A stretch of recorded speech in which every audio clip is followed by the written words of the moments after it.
네, 이번에는 전직 검찰총장의 성추문 파문입니다. 검찰총장 출신 골프장 회장이 안내 데스크 직원을 성추행한 혐의로 경찰 조사를 받고 있습니다.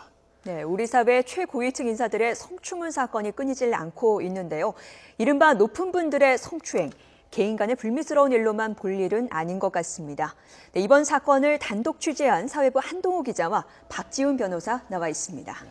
안녕하세요. 안녕하십니까? 안녕하세요. 진실 공방, 이런 사건이 나면은 쉽게 인정하는 분들 많지 않은 것 같습니다. 당사자인 그 여직원 피해자와 또 피고소인 사이에 진술이 엇갈리고 있지 않습니까? 예, 지금 어느 정도 어떤 발언이 나오고 있지요? 이제 피해 여성이라고 주장하는 측에서는 이 전 검찰총장이 자신을 이제 성추행할 목적으로 이 야밤에 자신의 여자들만 사는 기숙사에 찾아왔다라고 일단 주장을 하고 있습니다.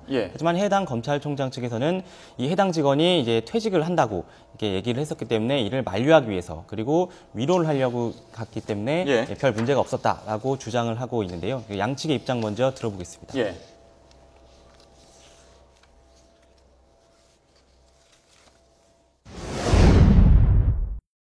유로차 갔다는데 상담단이가 설득하러 간 거예요. 왜냐면 우리 직원들이 자주 그만뒀어요. 프론트가. 걔가 몇 개월 안 있었고 우리 얘가 좀 손님들이 잘한다고 그랬죠. 인상도 좋고 그래서 가능하면 사당을 설득했고 걔가 이제 마지막으로 설득하려고 한 거고. 회장이라는 사람이 말도 안 지우고 그만둔다고 일을 잘한다고 꼭두기 징역하고 그게 야밤에 늦은 밤에 찾아가는 그런 애는 어딨어요? 네. 예, 박 변호사님. 네. 찾아가긴 찾아간 거 맞죠? 사실은 밤에 찾아간 거 맞는데 왜 찾아갔느냐 이 부분에 대해서 진술이 엇갈리고 있는 거 아니겠습니까? 네. 어떻게 보셨는지요? 지금 이제 그 전 검찰총장 말로는 이제 자기가 이제 퇴사하기 때문에 그 얘기를 하기 위해서 갔다고 그러고 또 이제 피해자 입장에서 지금 피해자 입장에서는 그냥 찾아왔다 밤에. 근데 실제로는 좀 의문스러운 게 설사 퇴사를 막기 위해서 갔다 하더라도 그 밤에 가는 경우 사실은 좀 해명적으로 조금 별로 신빙성이 없어 보입니다. 그래서 일단은 밤에 간 거는 맞는 것 같고요. 그 이유에 대해서는 본인은 그렇게 얘기하지만 그 이유가 맞고 아니면 설득력 있다고 보기엔 사실 어려워 보입니다. 네, 지금 가장 민감한 부분이 신체 접촉이 이루어졌느냐인데요. 이 부분에 대해서도 굉장히 지금 주장이 엇갈리고 있죠? 네, 그렇습니다. 일단 피해 여성의 주장은 구체적이고 지금 일관성을 띠고 있습니다. 피해 여성은 이 전 검찰총장이 샤워를 하고 나온 자신의 젖은 머리를 만지고 그리고 껴안고 그리고 그 목격자 2명이 다른 곳에 잠깐 가 있는 틈에 자신의 볼에 뽀뽀를 했다라고 일단 주장을 하고 있습니다. 하지만 그 전 검찰총장 측은 전혀 그런 사실이 없다. 위로하려고 만류하려고 말을 한 건 맞지만 절대 신체 접촉은 없었다라고 이제 반박을 하고 있습니다. 이 역시 양측의 입장 먼저 들어보겠습니다.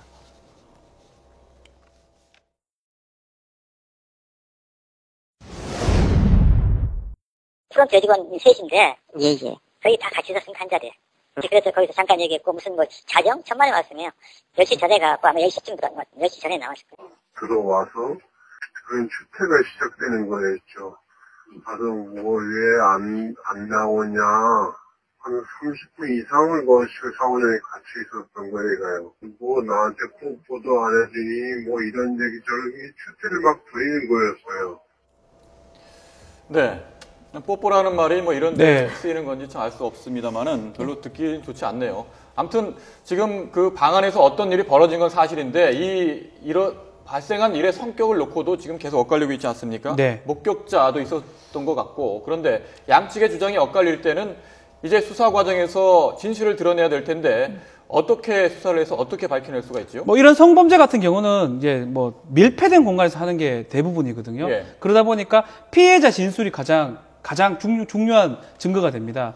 피해자 진술이 일관성이 있다면 자꾸 변동이 된다면 좀 의심이 나지만 일관성이 있는 걸 가장 첫 번째로 보고요. 또 이 사건 같은 경우는 지금 참고인, 목격자가 지금 있거든요. 그래서 목격자 진술도 확보를 좀 해야 되고 가장 중요한 거는 그 다음에 대질신문이라고 둘이를 피해자랑 피의자라 그럽니다. 검찰총장이 피의자가 됐는데 두 사람을 갖다 놓고 같이 조사를 해봅니다. 그래서 얘기들을 이제 들어보는데 그것도 이제 말이 일치하지 않는다. 그러면 최후의 경우는 거짓말 탐지기를 쓰는 경우도 있습니다. 거짓말 탐지기.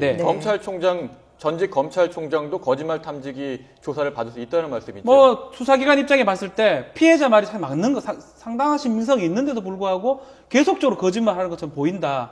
그렇다면 거짓말 탐지기를 쓸 수밖에 없는 상황이 생길 수도 있습니다. 네, 그런데 한 가지 더 여쭤보자면은 이 검찰총장이라는 것이 수사기관의 수장이었고 우리 사회에 여전히 전직이지만 영향을 미치는 분 아니겠습니까? 과연 경찰에서 수사를 제대로 할 수 있을까요? 그 부분에 대해서 의문을 갖는 분들이 적지 않거든요. 어떻게 보세요? 사실 경찰에서 이제 이걸 했기 때문에 그래도 조금 나은 측면이 있는 것 같고요.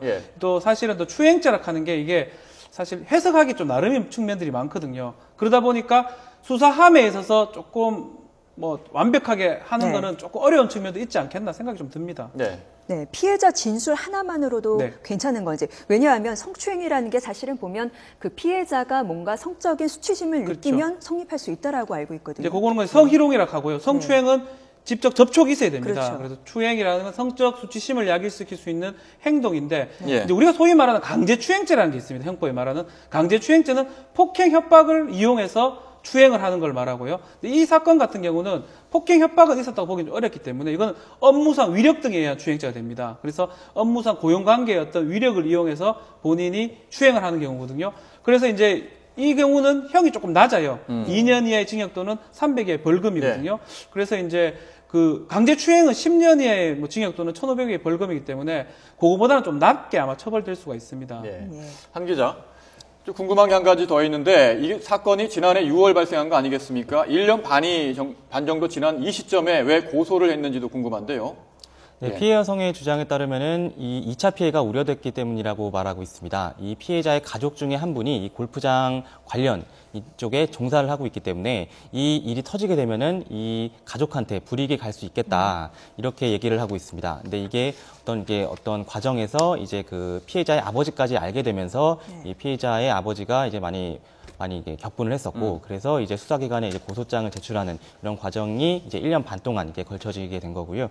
하나만 이 전 검찰총장 측에서는 왜 그동안은 아무 말도 없다가 왜 이제서야 이 문제를 제기를 했냐라고 하면서 이게 뭔가 좀 불순한 의도가 있는 게 아닌지 좀 의심을 하고 있습니다. 하지만 이제 양측의 입장을 제가 모두 다 들어봤었는데 현재까지 뭐 합의금을 요구를 했다든가 아니면은 받았다든가 이런 진술은 없었습니다. 일단 피해 여성 측의 말 한번 들어보겠습니다.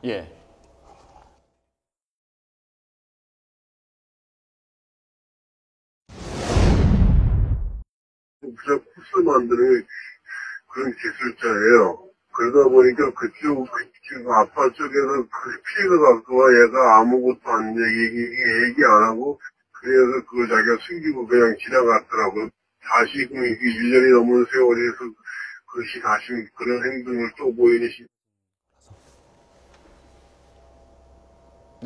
시간이 많이 지나서 고소하는 물론 뭐 사건도 있겠습니다만 이렇게 1년 반 정도 지난 경우에 고소를 하면 뭐 여러 가지 뭐 말이 나올 수밖에 없을 것 같아요. 약간 특이한 경우입니다. 예전에 이제 강제추행죄 같은 경우는 친고죄라 해서 고소가 꼭 있어야 되는 그런 범죄였거든요. 그 경우는 6개월이 지나면 그 후로는 고소 자체가 안 돼버렸습니다. 근데 그게 폐지가 됐어요. 2013년에. 폐지되다 보니까 지금 1년 지나서 고소가 지금 된 상황인데 실제로는 그 법이 바뀌기 전에는 그렇게 뒤늦게 고소한 경우는 거의 없다고 봤어야 되고. 근데 지금은 조금 특이한 부분이 뭐냐면 아버지가 그 관련된 일을 한다는 거, 또 정신병적인 어떤 그런 게 있다가 아버지가 발견하고 얘기했다라는 거. 그래서 고소를 늦게 했다라고 해도 충분히 이해할 수 있는 부분이 있구나라는 것을 알 수 있습니다. 그동안 어떻게 보면 최고위층의 성추문 사건 끊이지 않았는데요. 그 내용을 한번 정리를 해보도록 하겠습니다. 그래픽 한번 처음이 아니고요. 보시겠습니다. 뭐 보면은 최근에도 국립의료원장까지 지낸 서울대 의대 교수가 비정규직 여직원을 성추행한 혐의로 검찰 수사를 받고 있죠. 이 볼에 입을 맞추고 추행을 하고 다른 비서에게는 이 여직원이 내 거다 이런 말을 했다고 합니다.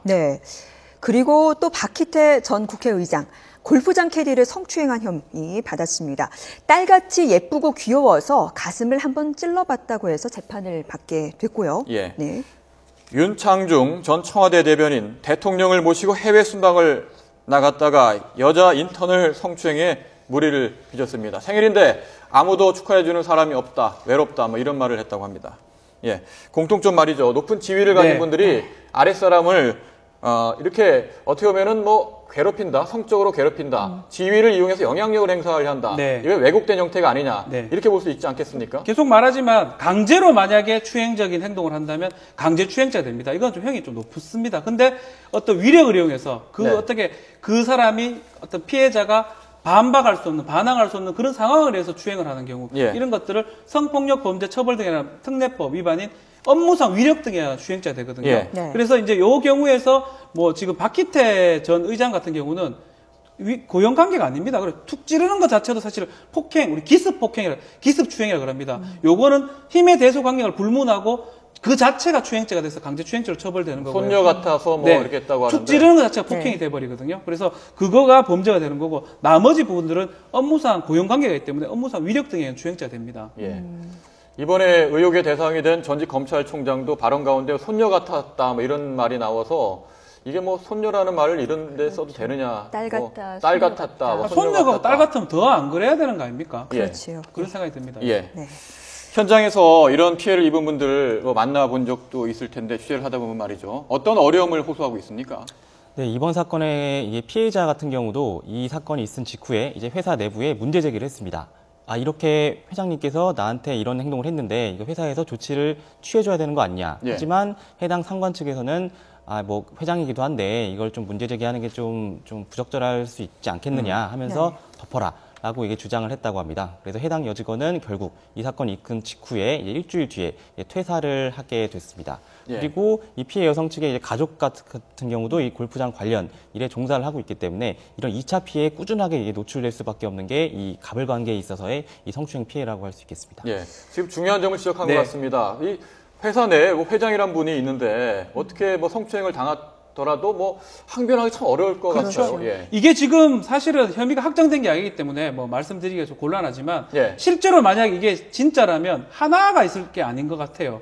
암수 범죄라 그럽니다. 저런 행동을 하는 사람들은 다른 데 가서도 계속 했을 겁니다. 걸린 게 저게 하나뿐일 거고 만약 그렇다면 수십 번, 수백 번의 어떤 그런 행동을 한 거고 피해자가 좀 앞으로는 더 나올 수도 있지 않을까 고소할 수 있는 사람들이 추측해 볼 수 있습니다. 예. 네, 한 기자, 지금 경찰 수사가 어떻게 진행이 되고 있습니까? 예, 지난주 화요일에 이제 피해 여성이 고소장을 제출을 하면서 경찰 수사가 착수가 됐었고요. 그리고 이 잠적해 있던, 이 진술을 거부했었던 이 목격자, 이 피해자의 룸메이트인데요. 네. 룸메이트가 일단 경찰에 진술을 한 것으로 지금 알려지고 있고, 예. 이 피해자의 아버지 같은 경우도 경찰서에 이 진술을 한 것으로 이제 알려지고 있습니다. 그래서 이제 피해자의 진술을 들었고, 이제 참고인, 목격자의 진술을 들었으니까 이제 남은 거는 이 해당 이 검찰총장, 이 전 검찰총장의 진술을 듣는 게 남았기 때문에 아마 이르면 이번 주 초나 뭐 늦어도 이번 주 말쯤에는 후반쯤에는 충분히 이 검찰총장을 경찰에 소환해서 조사가 이뤄질 것으로 보입니다. 예, 양측의 주장이 엇갈리고 네. 있고 사회적 관심이 큰 만큼 명명백백하게 진실을 밝혀야 될 것 같습니다. 그렇습니다. 네. 네. 단독 취재한 사회부 한동호 기자, 박지훈 변호사였습니다. 고맙습니다. 고맙습니다. 감사합니다.